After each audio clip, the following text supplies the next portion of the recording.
السلام علیکم، میں ہوں آپ کی میزبان اور آپ دیکھ رہے ہیں سعودی اردو نیوز۔ آئیے نظر ڈالتے ہیں آج کی تازہ اور اہم خبروں پر۔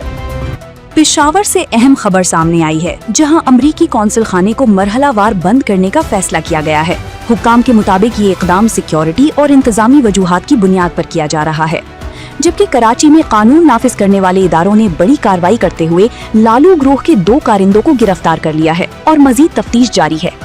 ادھر بلوچستان کے علاقے رکھنی اور اس کے گرد و نواح میں زلزلے کے جھٹکے محسوس کیے گئے ہیں، جس سے شہریوں میں خوف و ہراس پھیل گیا، تاہم فوری طور پر کسی بڑے جانی نقصان کی اطلاع نہیں ملی۔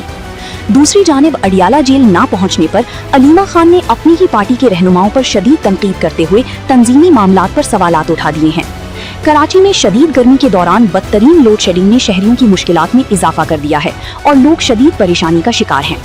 بین الاقوامی سطح پر امریکہ نے یورپی گاڑیوں پر 25% ٹیرف عائد کرنے کا فیصلہ کیا ہے، جس کی عالمی تجارت پر اثرات مرتب ہونے کا خدشہ ظاہر کیا جا رہا ہے، جبکہ ٹرمپ اور پوپ کے درمیان ایران کے معاملے پر اختلافات سامنے آئے ہیں اور روبیو نے دفاعی بیان دیتے ہوئے امریکی موقف کی وضاحت کی ہے۔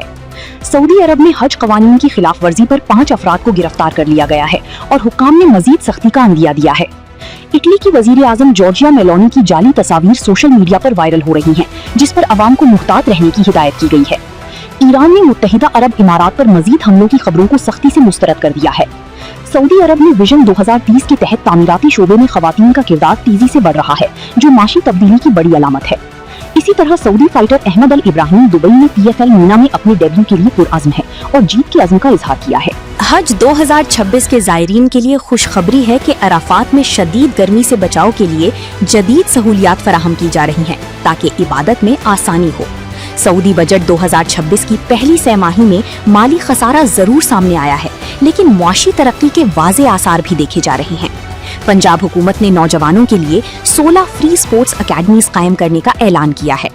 کھیلوں کے میدان میں پاکستان میں سہ ملکی ون ڈے سیریز کرانے کا فیصلہ کیا گیا ہے، جس میں انگلینڈ اور سری لنکا کی ٹیمیں بھی شریک ہوں گی۔ امریکہ میں فیفا ورلڈ کپ سے قبل توقع کے برعکس جوش و خروش کم دکھائی دے رہا ہے، جبکہ فلم میرا لیاری کی پروموشن کے دوران دنانیر مبین کے لباس پر سوشل میڈیا پر تنقید کا سلسلہ جاری ہے۔ مزید تازہ خبروں کے لیے سعودی اردو نیوز کو فالو کریں اور ہماری ویب سائٹ saudiaurdunews.com پر ضرور وزٹ کریں۔